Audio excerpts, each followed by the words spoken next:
कौन कौन सी? नाभिक स्नेही प्रतिस्थापन, निराकरण, ठीक है ना, निराकरण मतलब क्या हुआ? निकलना, उसमें भी कोई चीज निकल जाती है। धातु के साथ अभिक्रिया, किसी भी प्रकार का मेटल है, माना सोडियम है, मैग्नीशियम है, एल्यूमिनियम है, तो मेटल के साथ क्या रिएक्शन होती है? और अपचयन अभिक्रिया, ठीक है ना। तो उसमें से पहली वाली देखते पहले हम, नाभिक स्नेही प्रतिस्थापन अभिक्रिया, ये कैसे होती है। एक सिंपल पहले वो देखते हैं। जैसे हमने ये लिखा,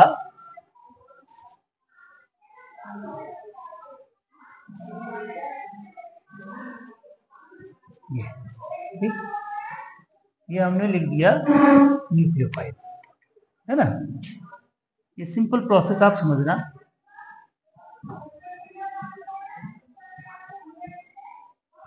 तो एक ही लाइन में लिखना, ठीक है। मैंने ऊपर क्या लिखा? सामान्य जो है हेलो एल्केन, हेलो एल्केन को लिखा है, फिर हमने क्या लिखा?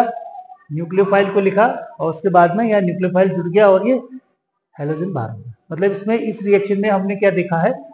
इस न्यूक्लियोफाइल के द्वारा हेलोजन परमाणु को प्रतिस्थापित कर दिया, है ना। तो ये क्या हो गया? नाभिक स्नेही प्रतिस्थापन अभिक्रिया हो गई, ठीक। अब आपको ये चीज देखनी है, कल मैंने कुछ वो बताए थे, न्यूक्लियोफाइल्स बताई थी, है ना। न्यूक्लियोफाइल्स की परिभाषा भी बताई थी। क्या होते हैं न्यूक्लियोफाइल्स? बताना, किसी को याद है न्यूक्लियोफाइल्स किसे कहते हैं?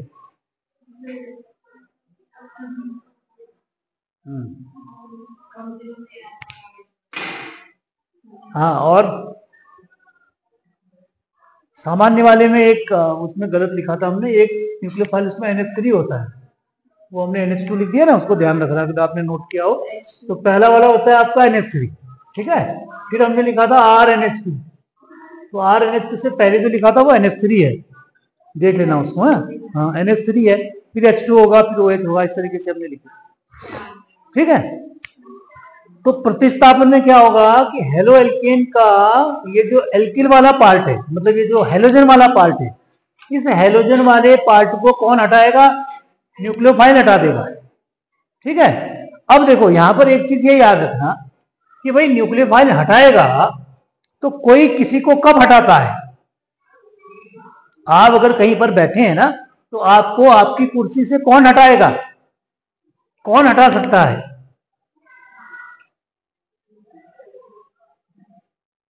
आपको आपकी कुर्सी से कौन हटा सकता है? आसानी से कौन हटा सकता है, बताओ। बिल्कुल, जो आपसे ज्यादा मजबूत होगा, ज्यादा बलशाली होगा, समझ रहे हैं आप, वो आपको आसानी से हटा देगा। समझ रहे हैं आप इस चीज को? समझ रहे हैं ना।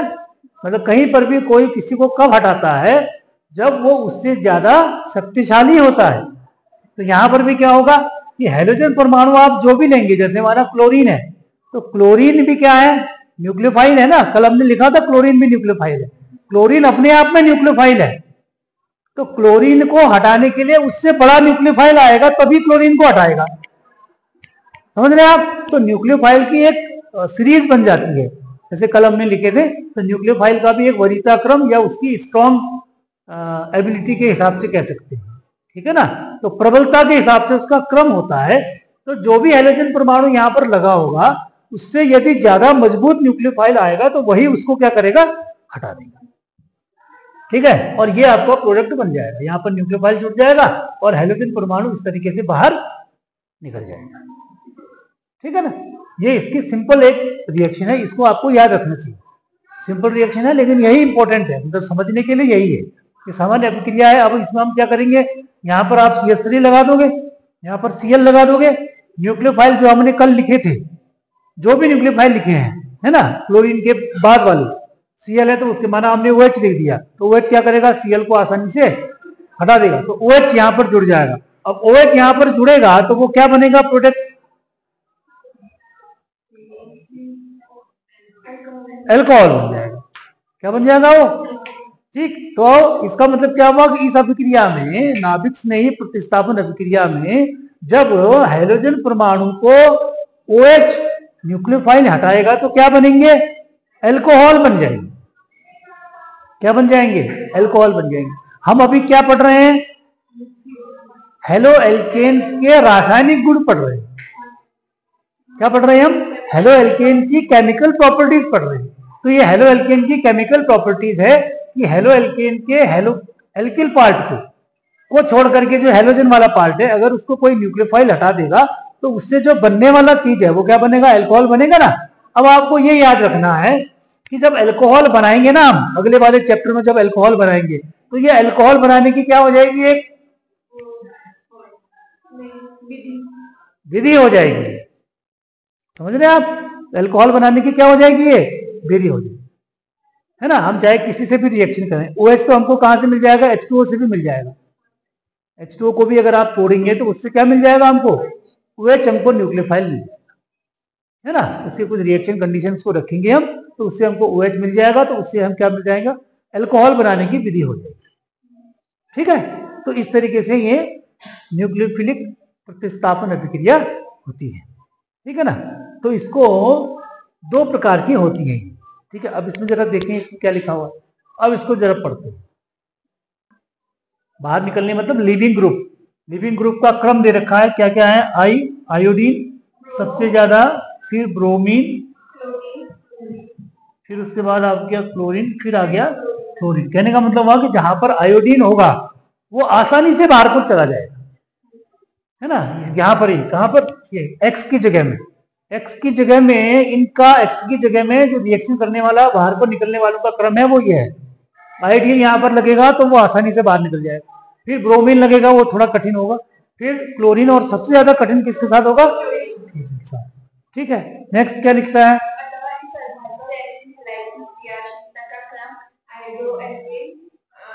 आयोडोएल्केन, ब्रोमोएल्केन और क्लोरीन। ठीक हो गया, अब दो प्रकार की होती है। ठीक, हाँ, एक आणविक प्रतिस्थापन और दूसरी SN2 अभिक्रिया। ठीक हो गया, अब इसके बारे में जरा बात करते हैं। दो प्रकार की होती है, SN1। अब SN1 का मतलब है SN1, S का मतलब यहां पर होता है सब्स्टिट्यूशन, S का मतलब क्या हुआ, सब्स्टिट्यूशन। सब्स्टिट्यूशन अंग्रेजी में है तो हिंदी में क्या बोलेंगे उसको, प्रतिस्थापन। ठीक है ना। N का मतलब क्या हुआ, न्यूक्लियोफाइल। किसके द्वारा प्रतिस्थापन हो रहा है, न्यूक्लियोफाइल के द्वारा प्रतिस्थापन हो रहा है। 1 का मतलब होता है फर्स्ट ऑर्डर, ठीक है ना, फर्स्ट ऑर्डर। ठीक, अच्छा, दूसरे प्रकार की होती है SN2, द्विआण्विक प्रतिस्थापन अभिक्रिया। ठीक है ना, उसका भी बाकी वही है, S का मतलब हो गया सब्स्टिट्यूशन, N का मतलब हो गया न्यूक्लियोफिलिक या न्यूक्लियोफाइल के द्वारा, और 2 का मतलब होता है सेकंड ऑर्डर, है ना। अब ये ऑर्डर का मतलब हम समझेंगे इसमें कि ऑर्डर इसका क्या मतलब होता है, आगे चलेगा। अब इसको थोड़ा सा इसमें फिर और डिटेल में नीचे लिखा हुआ है इसमें। SN1, पहले हम SN1 में ही जाते हैं। SN1 अभिक्रिया, एक आणविक प्रतिस्थापन अभिक्रिया। अब ये एक आणविक प्रतिस्थापन अभिक्रिया क्या होती है, ये दो पदों में होती है ना। SN1 का मतलब है कि जहां पर रेट ऑफ रिएक्शन एक ही चीज पर निर्भर करता है। ठीक है ना, मतलब रिएक्शन होने की जो दर होती है, रिएक्शन कितनी देर में पूरी होगी, वो किस पर निर्भर करेगा, एक ही चीज पर निर्भर करेगा, इससे उसको SN1 अभिक्रिया कहते हैं। ठीक है ना। SN2 में किस पर निर्भर करेगा, दो चीजों पर निर्भर करेगा। ठीक है, पहले उसी के बारे में हम बात करते हैं। पहला पद है इसका प्रथम पद, प्रथम पद में अगले स्टेप में जाते हैं। अच्छा, एक चीज और कर लेना इसमें, ये भी नोट कर लेना जरा, ये वाला यहां पर जो वेग लिखा है ना, ये वेग, यहां पर जो रेट है, ये वेग बराबर लिखा है KRX। मतलब यहां पर जो रेट होता है, रेट पहले प्रोपोर्शनल होता है इसमें RX के, इसको हम RX ही लिखेंगे ना, इसको हम RX ही लिखेंगे जब रिएक्शन करेंगे। यहाँ पर रेट के बराबर जब हम कर देते हैं, इसको हटा देंगे तो ये क्या लगा देंगे, कांस्टेंट लगा देंगे और इसको RX ये कर देंगे। ठीक है, तो यहाँ पर रेट जो है वो किस पर डिपेंड करेगा, एक ही चीज पर निर्भर करेगा। ठीक है, एक ही बात पर निर्भर करेगा।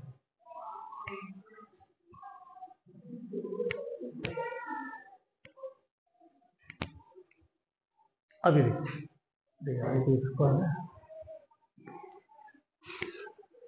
अब इसमें देखें पहले पद में क्या हो रहा है।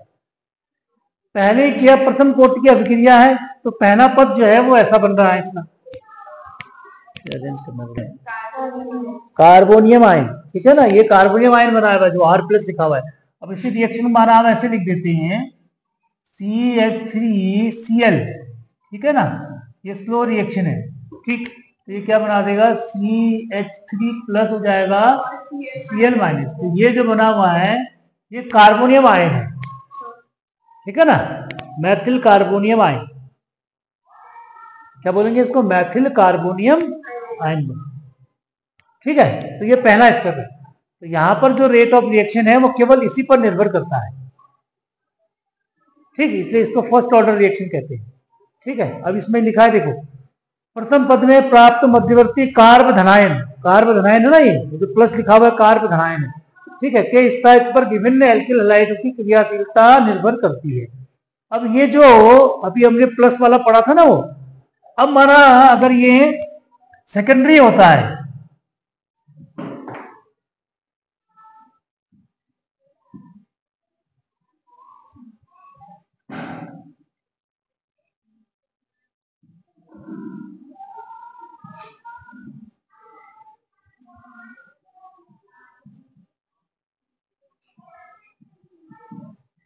अगर इन तीनों को तोड़ते हैं हम ऐसे, ठीक, तो क्या बनेगा, इस वाले का क्या बन जाएगा, CH3, ये CH3 हो जाएगा, ये है, ठीक है ना।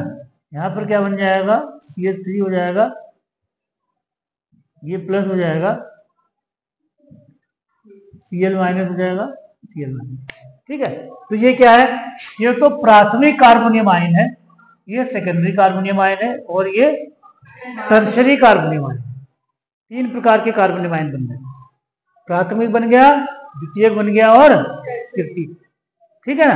अब इनका जो क्रियाशीलता का क्रम है, कार्बोनियम आयन की क्रियाशीलता का क्रम वो ऐसा है, ये याद रखना जरूरी।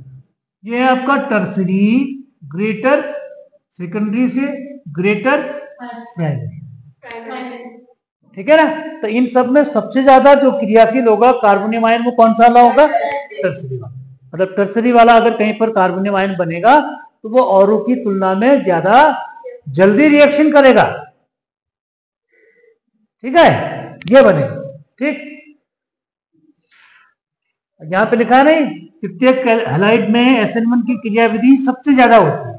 अब आपको कहीं पर क्रम पूछा जाएगा, परीक्षा में क्या आता है, क्रम आता है, तो वहां पर आपको पहचानना है। उसमें यह पूछा जाएगा, तीन प्रकार के दिए रहेंगे, प्राथमिक द्वितीयक तृतीयक, इनमें से सबसे ज्यादा क्रियाशील कौन सा है। तो आपको देखना है कि उनमें से कौन सा बन रहा है, फर्स्ट सेकंड थर्ड में से कौन सा कार्बोनियम आयन बनेगा न्यूक्लियोफिलिक रिएक्शन के लिए, ठीक है ना।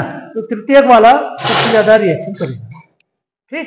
अच्छा देखो यहाँ पर एक एग्जांपल दे भी रखा है, CH3Cl वाला दे रखा नहीं, सबसे ज्यादा है, CH3 ट्रिपल दिख रहा है, Ca फिर Cl है, ठीक। उसके बाद ये सेकेंडरी वाला आ गया। इसको प्राथमिक द्वितीयक तृतीयक समझ में आ रहा है, कोई बताएगा मुझे ये सेकेंडरी कैसे है, बता। तो वैशाली इसकी सेकेंडरी कैसे है, कैसे जुड़े हैं बता, सही करते हैं। हमने ये कहा था हेलोजन में कि हेलोजन परमाणु को देखना है हमें। हेलोजन परमाणु जिस कार्बन से जुड़ता है, ध्यान से देखना, हेलोजन परमाणु ये है जिस कार्बन से जुड़ता है, अगर वो कार्बन अब किस कार्बन से जुड़ा है ना, इस कार्बन के लिए ये पूरा एक ही समूह है, यहां तक पूरा एक ही है, तो इसलिए ये पूरा क्या हो गया, प्राथमिक हो गया, है ना। एक दूसरा, अब यहां पर देखो ये हेलोजन परमाणु जिस कार्बन से जुड़ा है, हेलोजन परमाणु को देखना हमने, हेलोजन परमाणु जिस कार्बन से जुड़ा है वो दो कार्बन से जुड़ता है, एक कार्बन ये है, दूसरा कार्बन ये पूरा है, इसके लिए ये कार्बन है नहीं, ये तो ये पूरा समूह एक ही होगा, ये पूरा वाला समूह एक होगा, ठीक है। तो एक ये हो गया और ये पूरा एक हो गया, ठीक। तो इसलिए क्या हो गया, सेकेंड। अब ये वाला देखो, ये हेलोजन परमाणु है जिस कार्बन से जुड़ा है। अब इसको मैंने कहा ना कि हम कंपाउंड्स को खोल के लिखते हैं, जब ये 333 लिखा हुआ है, थ्राइस है ना, ये थ्राइस है, तो ये किसको हम कैसे लिखेंगे, यहां से माना C लिखा, ये Cl हो गया, यहां पर C लिखा, ये हमने लिखा C, यहां पर लिख दिया Cl, ये वाला C आ गया। अब इसमें 3 लिखे हैं, तो एक Cl यहां लगा देंगे, दूसरा यहां लगा देंगे, तीसरा यहां लगा, तो 3 हो गए ना। तो जिस हेलोजन परमाणु जिस कार्बन से जुड़ा है वो 3, अच्छा CH3 है, ये CH3 है तीनों, ठीक है ना, ये CH3 प्राइस दिखा रहे हैं, 3 CH3 हो गए, तो इसलिए क्या हो जाएगा।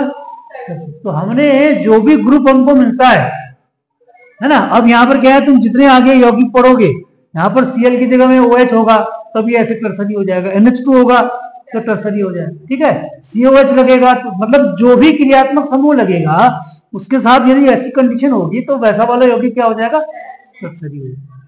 इसलिए प्राथमिक, सेकेंडरी और टर्सरी इनको आपको इसी तरीके से पहचानना है। ठीक हो गया, चलिए।